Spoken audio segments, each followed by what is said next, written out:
यदि इंद्रियां गलत कार्यों में प्रवृत्त होती हैं तो वो उनकी हिंसा है। श्रेष्ठतम कार्यों के करते हुए इंद्रियों की पुष्टि होती है, इंद्रियां स्वस्थ होती हैं, सुदृढ़ होती हैं। और निकृष्ट कार्य करते हुए इंद्रियां अस्वस्थ होती हैं, दृढ़ता भी उनकी कम हो जाती है और वो सुंदरता भी नहीं रख पाती।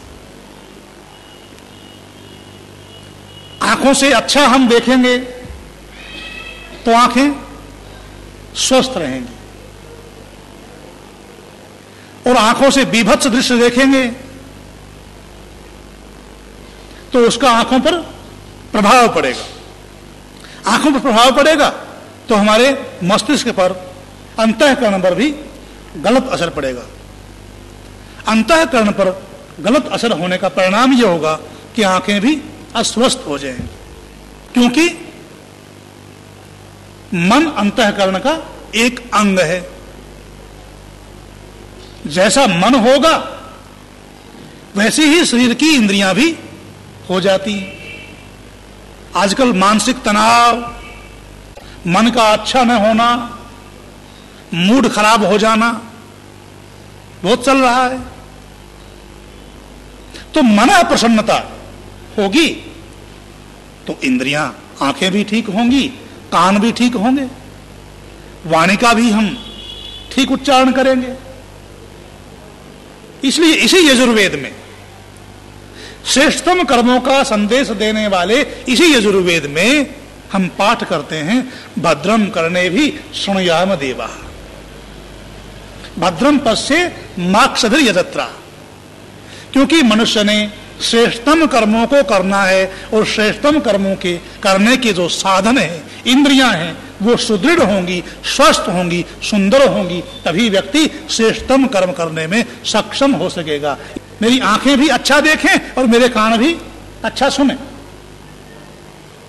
उसका परिणाम यह होगा कि मेरा मन, क्योंकि आंखों से ठीक दृश्यों को मैं ग्रहण कर रहा हूं, कानों से मैं ठीक सुन रहा हूं, भद्र सुन रहा हूं, तो मेरे मन पर भी अच्छा प्रभाव पड़ेगा। मेरा मन भी भद्र बन जाएगा, सुमन बन जाएगा, तन में मन शिव संकल्प मस्तु के अनुसार अच्छा बन जाएगा। इसलिए हमारे यहां विधान क्या किया? संगति अच्छी हो, संग अच्छा हो। क्योंकि जैसे संग में बैठोगे, जैसे दृश्य सुनोगे, जैसे दृश्य आंखों से देखोगे, उसका प्रभाव मन पर पड़ेगा और उस मन के अनुसार आपका जीवन ढल जाएगा। संग अच्छा हो श्रेष्ठतम कर्मों के करने के लिए, और संग तुम्हारा बिगड़ गया तो तुम श्रेष्ठतम कर्म नहीं कर सकोगे, अपने जीवन में आगे भी नहीं बढ़ सकोगे। संगति का अत्यधिक प्रभाव पड़ता है।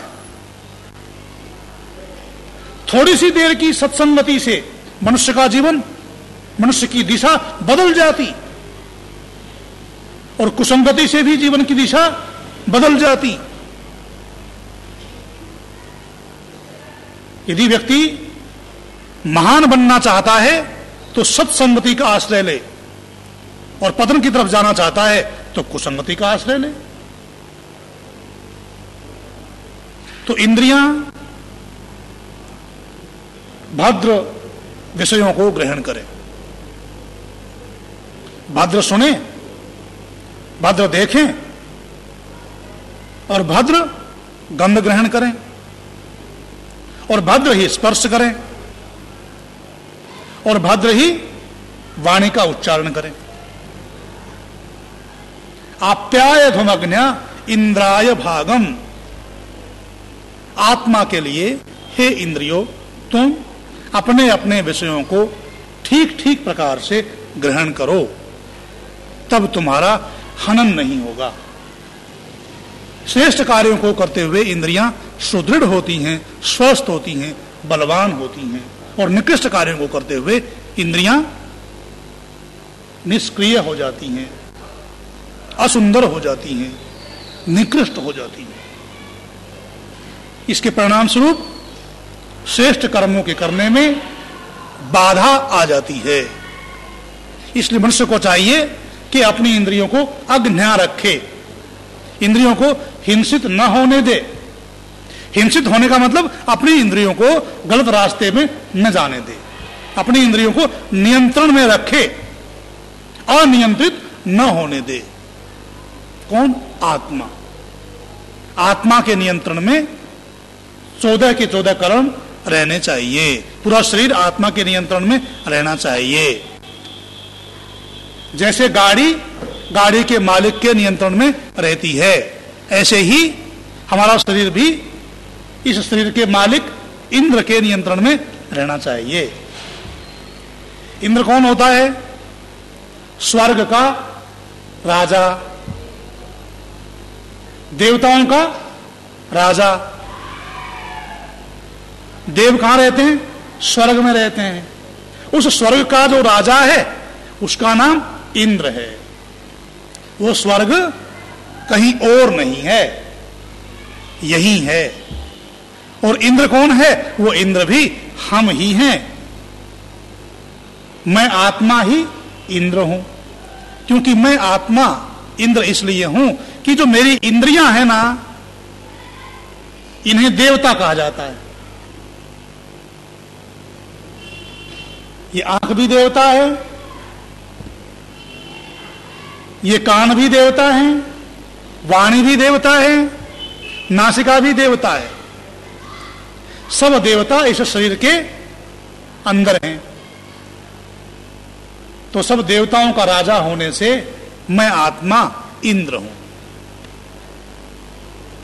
और अपनी इंद्रियों को अर्थात अपने देवताओं को नियंत्रण में रखते हुए, श्रेष्ठतम कर्मों को करते हुए अपने जीवन को और समाज को स्वर्ग बना सकता हूं। यदि मैं अपनी इंद्रियों को नियंत्रण में नहीं रखता, मेरी इंद्रियां मेरे नियंत्रण में नहीं है, तो अपने जीवन को और समाज को नरक बना सकता हूं। स्वर्ग भी यही है, नरक भी यही है। मैंने पीछे बताया था कि ये जो हिस्सा है द्यू का, सिरह एव द्यू, इसको द्यू इसलिए कहते हैं क्योंकि ये प्रकाशित है। सारा का सारा प्रकाश यहां से होता है। मन बुद्धि चित्त अहंकार जिनसे हम ज्ञान प्राप्त करते हैं वो यहां प्राप्त करते हैं, और इसी के अनुसार हम संसार में गतिविधियां करते हैं। इस सिर में, इस द्यू में अच्छे संस्कारों को यदि हम धारण करेंगे तो अपनी इंद्रियों को हम देव बनाने का काम कर रहे हैं, और हम उन देवताओं के राजा इंद्र के रूप में स्थापित हो रहे हैं, और इस अपने जीवन को और समाज को स्वर्ग बनाने के लिए अग्रसर हो रहे हैं।